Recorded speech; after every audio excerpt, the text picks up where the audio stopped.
Hi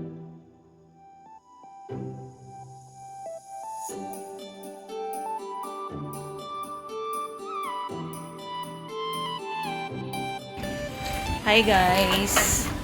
So ngayon nga ititingnan natin yung damo na pinaspray natin kay Tito nung last week. So exactly 10 days after or 11 days after. So babalikan natin kung effective nga at namatay yung mga damo na pinaspray natin. So hi! So tara, samahan nyo kami.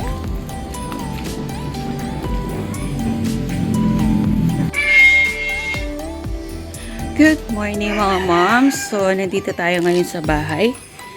I-check natin ngayon yung inisprayan natin na damo nung last week. So, tingnan natin kung effective ba. So, talaga bang natuyot or namatay yung damo. So, tingnan natin. Oh my God. Ayan na siya. So, ito na siya ngayon. Ayan, so natuyo nga talaga. Ayan, mas lalong lumitong mga kalat. So, ayan na po siya mga moms. Ayan. So, nakita nyo naman, tuyot na. As in. Tuyot na yung mga damo. So, tingnan natin. So, effective pala talaga yun. Anyway, yun din kasi yung ginagamit nila Tito sa bukid. Sa mga pilapel. So, yun din yung pinang-spray nila. So, ayan. Nakita na lumitaw na yung mga kahoy. Yung mga sukal, mga tambak na pinagamitan natin yung paggawa ng bahay. So, ayan na po siya. So, itong mga kahoy na to, yan, ipapakuha ko yan sa pinsan ko para magamit nila. Kasi nagkakahoy din sila pag nagluluto. Ayan, so mamaya sasabihin ko kay tita para mapakuha niya. Ayan. So may part lang na tulad nito. So green pa siya. Pero yung mga katabi naman niya ay ano na. Ayan, natuyot na rin. Pero ito yata yung sinasabi ni Tito na damo. Ayan, na hindi daw agad-agad nga umi-epekto yung gamot dito sa damo na to. Pero makikita naman natin na yung pinakaugat niya dito sa ilalim ay tuyot na. So, try nga natin bunutin. Ayan. So, nabubunot naman siya. So, ito, yung pinakaugat nga niya, yung pinakadulo niya, tuyot na. Pero yung ibabaw, hindi pa. Pero 80% nung nasprayan ay tuyot na. Ayan. O, diba? Ayan. So, pwede na siyang bunutin. So, mas nakita na ngayon yung lupa. So, ito lang sa may paligid ng kubo. So, hindi pa rin siya ganun kaano. Pero makikita mo namang tuyot na talaga. Ayan. So, lumitaw na rin tong sukal na to. Ito, tambak. So, sa mga susunod na araw, since Christmas break naman, so, papatulong ulit ako kay Tito para malinis to. Ayan, so, ito yung kubo. So, yung kubong natira ay so, yung kubo natin medyo ano na to, gato na rin eh. Kasi naulat na araw na rin to nung kasalukuyang ginagawa yung bahay. Saka pinag-imbakan nila ng ilang gamit. Kaya baka ito ay kahuyin na lang din namin nila Tito. Kasi tingnan nyo guys. Ayan na siya. So, ganyan siya. Ayan, baka may ahas yan sa ilalim. Kakatakot lang. Pero gato-gato na nga yung pinaka-flooring niya. So, nilalagyan na lang yan ng plywood para magamit. So, naging tambayan to ng mga trabahador natin nung nakaraan. Yan, so pahingahan nila. Ayan, so ito talaga yung damo, nakakatuwa. Ayan. So lumitaw na rin. Hala, yung mangga natin. So ito palang mangga ay kailangan alisin yung mga natuyot na dahon na damo para lumitaw siya at para lumaki.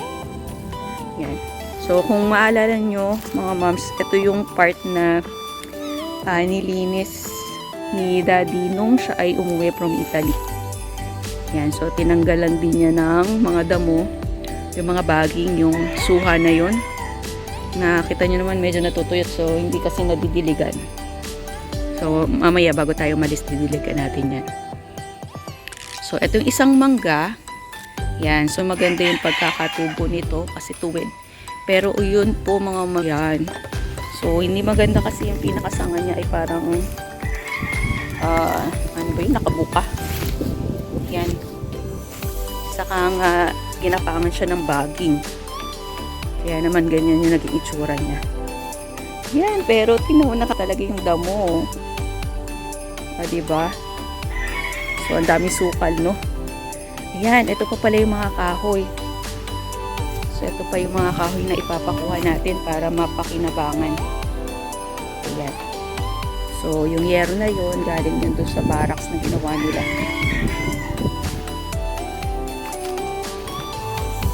Mangga.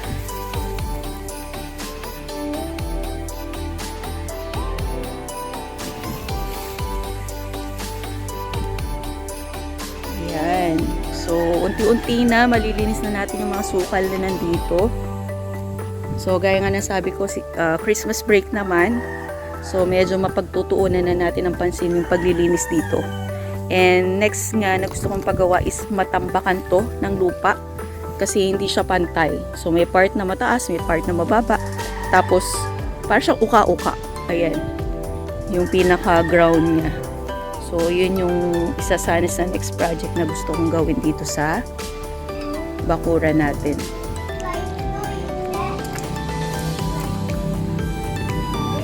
Ayan, malinis na rin tong part ng kalsada na nisprayan ni Tito. Wow! So, dati napakadamo niyan. Ngayon, napakalinis na. Tingnan. Tingnan natin yung kabilang side. So, hindi ko na bubuksan yung gate kasi nandito na ako sa bahay ng kapatid ko. Ayan.